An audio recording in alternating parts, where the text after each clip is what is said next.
ये उत्तर प्रदेश के देवरिया जिले के सबसे बड़े गांव की कहानी। मंत्री जी कुछ नहीं किए अभी तक यहाँ। वो हमारे गांव के सारे जानवर हॉस्पिटल में रहते हैं। मुख्यमंत्री योगी आदित्यनाथ का राज्य देवरिया है और कोई डॉक्टर आए और न कोई कंपाउंडर यहाँ आया। एक यहाँ की हालत जो है बहुत खराब रहती है। यहाँ जो है मरीजों का इलाज होता है, बाकी कोई मेडिसिन की व्यवस्था नहीं है, कोई इमरजेंसी व्यवस्था नहीं है।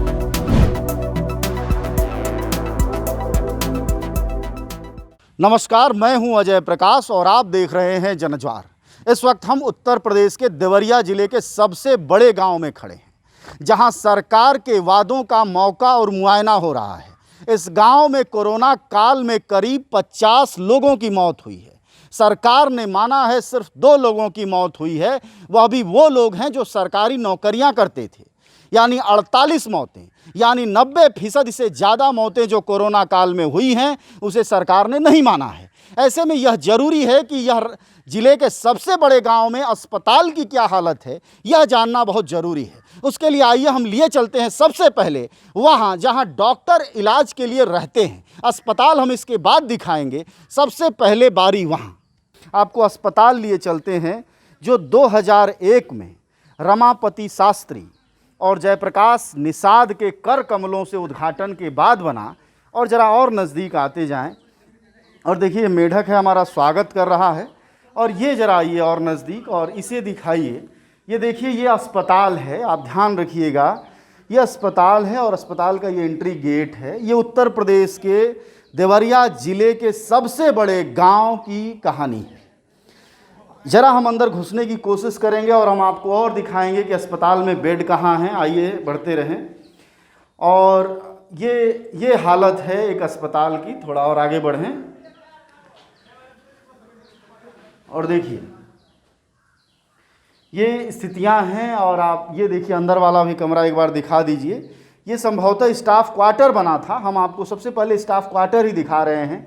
आप देख लीजिए भैंसों का गोबर और तबेला। यहाँ भैंसें अभी चली गई हैं, चरने को गई होंगी या हो सकता है मौसम का माहौल लेने गई होंगी। ये देखिए आप क्रमशः देख सकते हैं क्या हालात हैं। ये अस्पताल है, ध्यान रखिएगा। यह उत्तर प्रदेश के देवरिया ज़िले के सबसे बड़े गांव के अस्पताल की हालत है। और यहाँ जो है मरीजों का इलाज होता है। भैंसें बंधती हैं और इलाज हो सकता है गोबर से होता हो। वैसे भी हमारी सरकार के मंत्री विधायक गाय गोमूत्र गोबर से इलाज काफ़ी करने में भरोसा रखते हैं। इससे आप अंदाज़ा लगा सकते हैं यह अस्पताल के कर्मचारियों को ठहरने की जगह थी, जहां की बनाया गया था। ये देखिए सीढ़ी है, 2 मंजिला इमारत बनी थी। जयप्रकाश निषाद जो इन दिनों मंत्री हैं इस इलाके के, इस विधानसभा से विधायक भी हैं, उनके द्वारा और एक रमापति शास्त्री पहले स्वास्थ्य मंत्री हुआ करते थे 2001 में, उनके द्वारा इसका उद्घाटन किया गया था। कर कमल भी एक बड़ा सुंदर शब्द है और हर जगह उद्घाटन के बाद कर कमल नेताजी का आ जाता है। तो कर कमलों के बाद ये बनाई गई ये जगह थी स्टोर रूम। बताया जाता है कि अस्पताल का स्टोर रूम है। और आइए स्टोर रूम में भी हमेशा की तरह गाय गोबर गोमूत्र का ही दर्शन है। यहाँ जानकारी में आया है यहाँ गाय भैंसें बंधती हैं। और ये स्टोर रूम है, संभवतः यहाँ जब बनाया गया होगा तो देखिए ये बड़ा सा है, मतलब जनता की जो संपत्ति है। शायद लैट्रिन बाथरूम रहा होगा, हाँ यही जान पड़ता है। ध्यान रखिएगा जब मैं आपको ये सब दिखा रहा हूँ तो जगह बताते चलूँ। यह पूर्वी उत्तर प्रदेश यानी मुख्यमंत्री योगी आदित्यनाथ का राज्य देवरिया है और देवरिया ज़िले की सबसे बड़ा गांव है मदनपुर गांव। यहाँ 50 से ज़्यादा लोगों की कोरोना के लक्षणों से मौत हुई। हालांकि सरकार ने सिर्फ 2 को माना है, लेकिन स्थितियां आपको बताए दे रहे हैं कि गांव नहीं खत्म हुआ। यही बहुत बड़ी बात है। देखिए गांव का नौजवान खड़ा है। आइए जरा बंधु, जरा बताइएगा कि ये क्या है। सर ये हॉस्पिटल है, मतलब हम जब से होश में है तो ऐसे ही मिला है। मतलब यहाँ आदमी आते हैं, आगे जो है बस दवा मिलता है। ये सब बंद है ज़्यादा दिन से।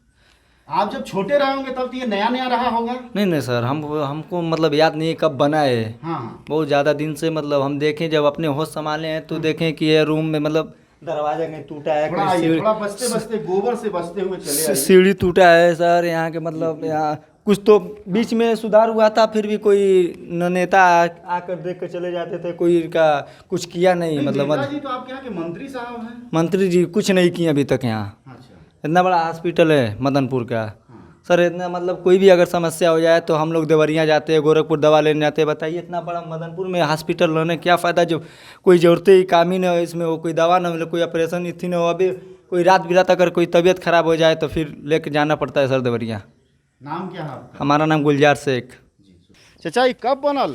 ये मुलायम की सरकार थी तब बना है। अच्छा। मुक्तिनाथ उसमें विधायक थे, वही बनवाए हैं जी। हम इस हॉस्पिटल की इतना सेवा किया कि CMO साहब आके यही मीटिंग हुई थी, उनका प्रोग्राम था, वहाँ मीटिंग में हमको प्रस्ताव पास हुआ कि आपको चौकीदार यहाँ रखा जाएगा, लेकिन गांव वाले ने नहीं चाहे कि चौकीदार यहाँ रखा जाए, इसलिए कि लूट खाना था उनको, इसलिए नहीं चाहे वो लोग। और चाहने के बाद हमको हटवा दिया यहाँ पे, हमको चोरी का इल्ज़ाम लगवा दिया यहाँ पे। और क्या कहें आपसे हम। अच्छा ये बताइए, ये जो मरीजों के भर्ती होने की जगह है कब से इस हालत में है? जब से 98 के बाद ही जो हुआ ये हालत। तो बिल्डिंग के अलावा कुछ हुआ ही नहीं यहाँ? जी ना, कुछ नहीं, खाली बिल्डिंग बनी। बस बिल्डिंग बनी, बाउंड्री लगी थी, उसके बाद कुछ नहीं हुआ। ना कोई डॉक्टर आए और न कोई कंपाउंडर यहाँ आया। एक डॉक्टर का बैठता लगा लिया के। कहे के मतलब ही कि मंत्री जी के कमीशन गए, विधायक जी के कमीशन गया होगा, नहीं गया होगा, हम तो देखने नहीं गए ना। नहीं गया नहीं गया। बनी तो कमीशन मिलवे करी। जरूर मिलेगा, क्यों नहीं मिलेगा। कोई भी बनवाता है कमीशन खाता है जी। आज के दौर में भी, कल भी वही बात थी, लेकिन कमीशन में कोई काम तो होता नहीं है। हमारे ग्राम सभा मदनपुर में जो रूदपुर ब्लॉक देवरिया जिला के अंदर है, लगभग 50 मौतें हुई हैं। 50 के आसपास मौतें हुई हैं, जो अप्रैल महीने से लास्ट तक, मई तक, 10-15 मई तक, जब कोरोना चरम सीमा पे था। लेकिन हम ग्रामवासियों को समझने में बड़ी देर हो गई। लोगों को ये लगता था कि हमें बुखार है, दर्द हो रहा है, सांस फूल रही, आम बीमारी है, और तब तक 4-5 दिन बीत चुकता था और मरीज जो है काफ़ी कमज़ोर होके और अस्वस्थ हो जाता था। देवरिया अगर गोरखपुर किसी प्राइवेट अस्पताल में गया, पे भी नहीं कर पाता था। डॉक्टर बता रहा था कि एक दिन का खर्च 50,000, 60,000, 70,000 इंजेक्शन में लगेगा, ये है वो है। तो मरीज मायूस होकर घर आता था, लोकल डॉक्टरों से दवा लेता था, दम तोड़ देता था। ये हुआ।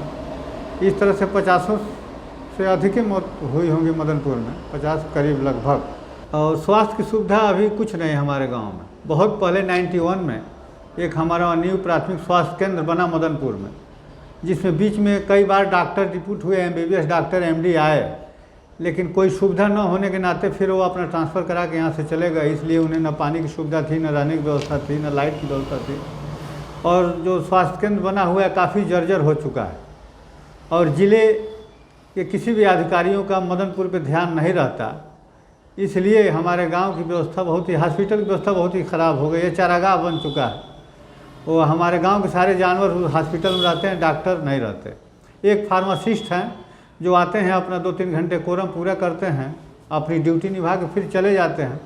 बाकी कोई मेडिसिन की व्यवस्था नहीं है, कोई इमरजेंसी व्यवस्था नहीं है। हॉस्पिटल जर्जर हो चुका है, मरीजों को बैठने की भी कोई व्यवस्था नहीं है। इसलिए हमारा गांव प्राइवेट डॉक्टरों पर निर्भर है। हमारे गांव में प्राइवेट डॉक्टर भी कोई डिग्री होल्डर नहीं है। जांच का शिविर तो हम लोगों ने अपने ग्राम सभा मदनपुर में इधर लगवाया मई महीने में, CMO साहब से कह के। तो हमको लग रहा है 300-400 जाँचें हुई। उसके बाद कोई शिविर नहीं लगा। और वैक्सीन तो लगी, इसी हॉस्पिटल में वैक्सीन का कार्यक्रम तो चलता रहा। उधर कोरोना दूसरी लहर आने से पहले भी वैक्सीनें कुछ लगी हैं मदनपुर में, 1,000-1,200 के आसपास, और 400-500 इधर भी लगी हैं।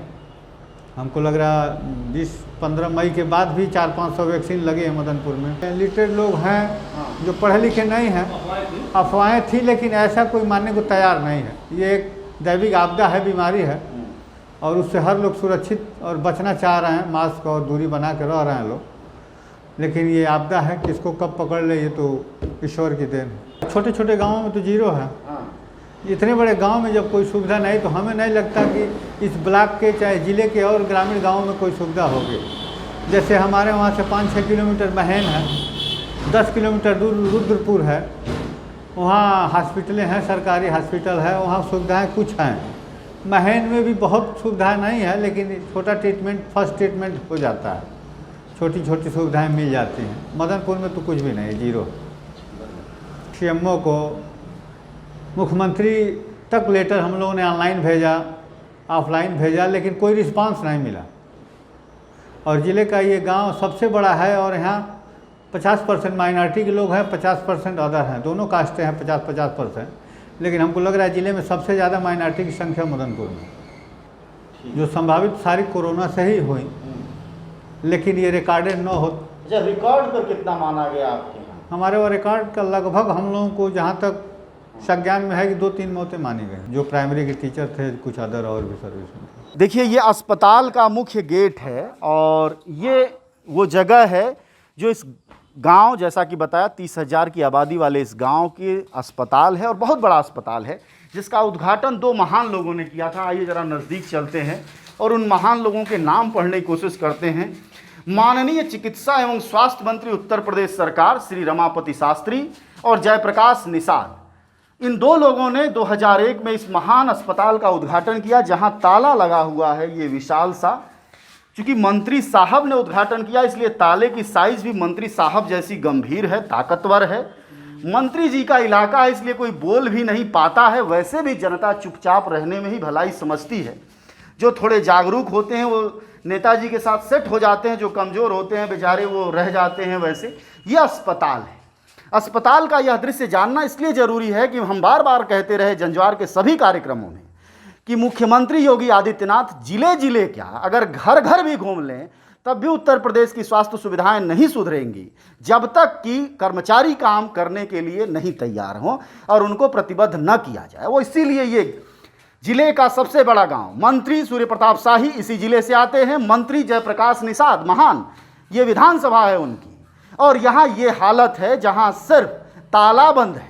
इसके बाद हम गांव के लोगों से आइए जानते हैं कि आखिरकार इस ताले का राज क्या है।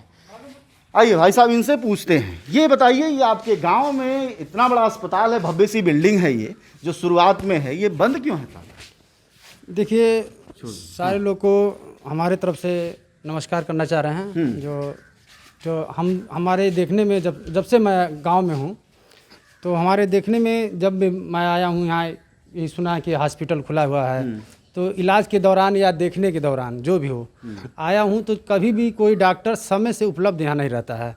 ये कि यहाँ की हालत जो है बहुत ख़राब रहती है। और पीछे आपका लोकेशन आप देख ही रहे हैं, जाके आप वहाँ लोकेशन देख सकते हैं कि यहाँ कोई सुविधा नहीं है। इसीलिए तो आदमी सरकारी छोड़ के प्राइवेटों में हर डॉक्टर के पास भागते हैं। लेकिन ये तो इतना बड़ा, इधर आइए जरा, गेट की तरफ आइए। ये इतना बड़ा गेट है, इतना बड़ा ताला है, कौन आता है? सुने फार्मासिस्ट के वाला के चला जाता है। फार्मासिस्ट वगैरह बैठते होंगे, लेकिन हमारे देखने में जब भी हम आए हैं तहाँ यहाँ कोई आदमी, कंपाउंडर एक आते हैं, वही अपना बैठते हैं, दवा वगैरह देते हैं। अच्छा, तो चाचा कोरोना काल में, जरा ये चाचा बोल रहे थे, कोरोना काल में कंपाउंडर साहब के भरोसे कोरोना के मरीज रहे? बस उसी भरोसे, कोई डॉक्टर नहीं आते थे यहाँ। अच्छा जी, तो आते थे वो भी गेट पर किसी को अंदर नहीं बढ़ने देते थे, बाहरी से दवा देते थे। और 2 बच्चे 1.5 बच्चे 2 बच्चे घर भाग जाते हैं अपना, दोपहरिया के लंच करे घर चल जाए, घर चल जाते हैं एकदम से। अच्छा, ओके बाद तो कोई मर जाए चाहे जिए कुछ पता ही नहीं रहता है। डॉक्टर साहब लोग संतुलित भोजन का ख्याल रखते हैं, इसलिए ऐसा करते होंगे, इसमें कोई बुराई नहीं है। 1:30 बजे घर चले जाते होंगे, टीवी उवी देखना पड़ता है, मौका मुआयना। भाई तुमने कब देखा था? अरे भागते ही रहते हो। हाँ, हमने तो कभी डॉक्टर साहब को देखा ही नहीं। अभी काहे नहीं देखा? निगाह ठीक है, आंखें ठीक है, आंखें ठीक है, निगाह ठीक है, हमेशा में यहाँ पे आते रहते हैं। अच्छा, दवा के लिए आते हैं, पर्ची लिख के दे देते हैं। कोई कंपाउंडर रहते हैं, डॉक्टर हम पहचान तो पाएंगे नहीं हम। हाँ। कौन डॉक्टर कौन कंपाउंडर है? पढ़े लिखे आदमी हो, जानना चाहिए डॉक्टर है कंपाउंडर है, पता चले कंपाउंडर दवा लिए बाहर से जब खड़ा हो कोई आदमी कंपाउंडर पर्ची लिख के दे देगा तो अंदर जाने की इजाजत नहीं, किस तरह हम पहचान पाएंगे अच्छा, कि वो डॉक्टर है कि नहीं है? चलिए कुछ और नौजवान है, जरा इधर आइएगा। चलिए कोई बात नहीं, ये बताओ आपके यहाँ जांच कितनी हुई है गांव में? सर कोई जांच नहीं हुई हमारे यहाँ। अच्छा, कुछ तो जांच हुई है, कोरोना टेस्ट? हाँ, कोरोना टेस्ट नहीं हुआ था। कुछ हुआ है? हाँ, 30,000 आबादी में हाँ। कुछ लोगों का हुआ हाँ, है। कुछ लोगों का हुआ है। इंजेक्शन कितने लोगों को लगा है? टीका कम से कम 200 लोगों को लग चुका है। 30,000 में 200 लोगों को लग हाँ। गया और मर गए 50 लोग। हाँ, 50 लोग मर गए हैं। आपके जान पहचान में भी किसी की मौत हुई है? हाँ, हमारे रिलेशन में हुआ है मौत। अच्छा, हाँ, कैसे? कोरोना से? कोरोना से ही हुआ है। जांच हुई थी या वैसे बिना- लक्षण थे? वैसे लक्षण थे। जांच नहीं हुई? जांच नहीं हुई? नहीं, जांच नहीं हुई थी। न गोदी मीडिया न विरोधी मीडिया, न इसकी मीडिया न उसकी मीडिया, हम हैं जनता की मीडिया, जनज्वार। जनज्वार की हर खबर को जन जन तक पहुंचाने के लिए फेसबुक पेज को फॉलो करें, शेयर करें।